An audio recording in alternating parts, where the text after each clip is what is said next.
Assalamualaikum warahmatullahi wabarakatuh. Perkenalkan, kami dari kelompok 7 yang beranggotakan Saya Raslim dengan NIM 2021 310013. dan saya Irama Izahara dengan NIM 2021 310014. Di sini kami akan mempresentasikan tugas elektronika daya kami yang berjudul penyiaran tidak terkendali. Konsep dasar penyiaran tidak terkendali adalah salah satu rangkaian konversi AC/DC paling sederhana dalam elektronika daya.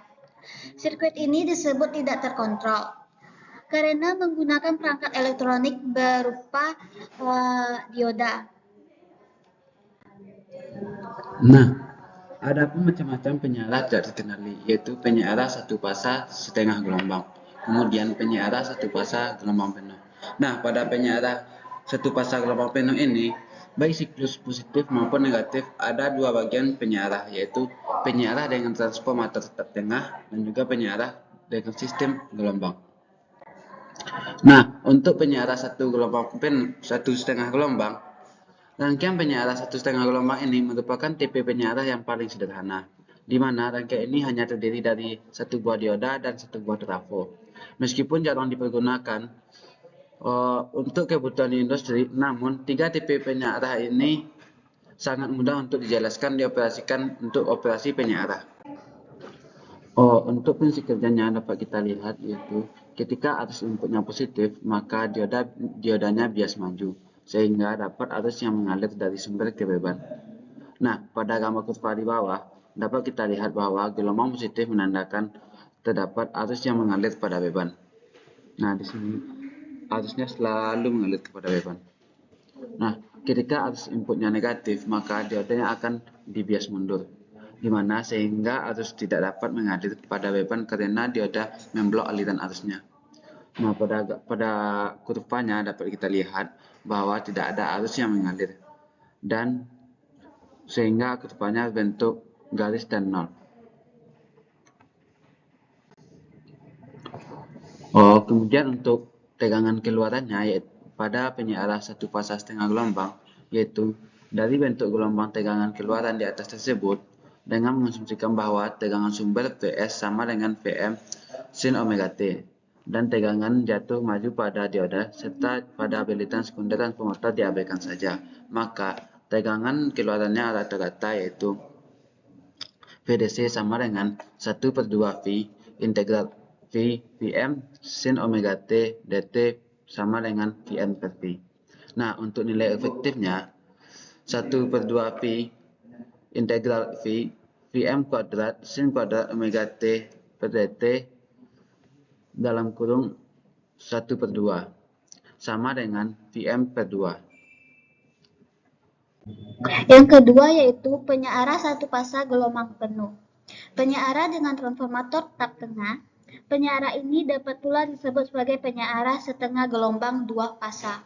Karena fungsi dari transformator dengan tap tengah untuk menghasilkan sumber tegangan dua fasa, di mana fasa 1 dan 2 berbeda 180 derajat. Pada penyiaran ini menggunakan dua buah dioda dan transformator satu fasa yang menggunakan tap tengah berlilitan sekunder. Untuk prinsip kerjanya yaitu ketika kaki trafo paling atas bernilai positif, maka dioda 1 akan bias maju. Di lain sisi kaki trafo paling bawah bernilai negatif, maka kaki dioda 2 akan bias mundur. Arus akan mengalir bila dioda bias maju. Karena yang bisa maju adalah dioda 1, maka arus mengalir padanya dan menuju ke beban. Lalu akan mengalir lagi ke trafo melalui kaki tengah. Seperti bisa kita lihat di skema rangkaian di mana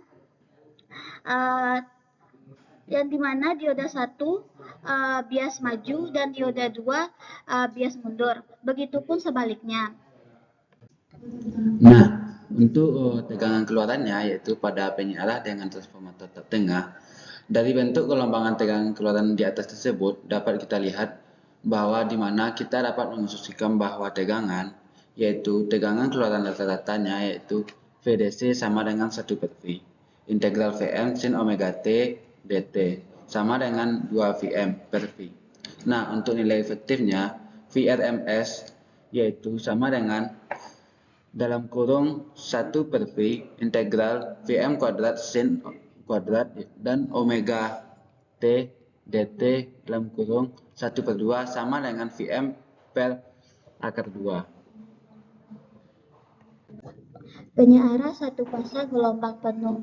Penyearah sistem jembatan atau brigade sebagian besar suplai daya arus searah menggunakan penyearah satu fasa sistem jembatan yang menggunakan 4 dioda. Nah, baik teman-teman, untuk prinsip kerjanya yaitu ketika tegangan input trafo di atas bernilai positif, maka dioda 1 dan dioda 4 akan berbias maju. Nah, di sini ini ada dioda 1 dan ini dioda 4 akan berbias maju. Di lain sisi, tegangan input kaki trafo bawah bernilai negatif, yaitu pada dioda 2 dan dioda 3, yaitu akan berbias mundur. Untuk tegangan keluarannya pada penyearah sistem jembatan, parameter-parameter penyearah ini pun sama dengan penyearah satu fasa yang menggunakan transformator tap tengah, kecuali arus mengalir pada beritan sekunder adalah arus bolak-balik, sehingga hal ini akan menaikkan nilai truk dari penyearah. Nilai truk dapat dinyatakan dengan truk PDC per strafo sama dengan 0,812, di mana strafo sama dengan Vm kuadrat per akar 2R. PDC keluarannya yaitu 2 Vm per V kuadrat per R. Sedangkan PAC masukannya yaitu Vm per akar 2 kuadrat per R. Nah, berakhir sudah presentasi kami. Jika ada kesalahan kata dan kekurangan pemahaman bagi teman-teman, nah bisa teman-teman tanyakan lebih lanjut kepada saya dan juga teman-teman lain. Nah, untuk itu kami pamit undur diri dulu. Wassalamualaikum warahmatullahi wabarakatuh.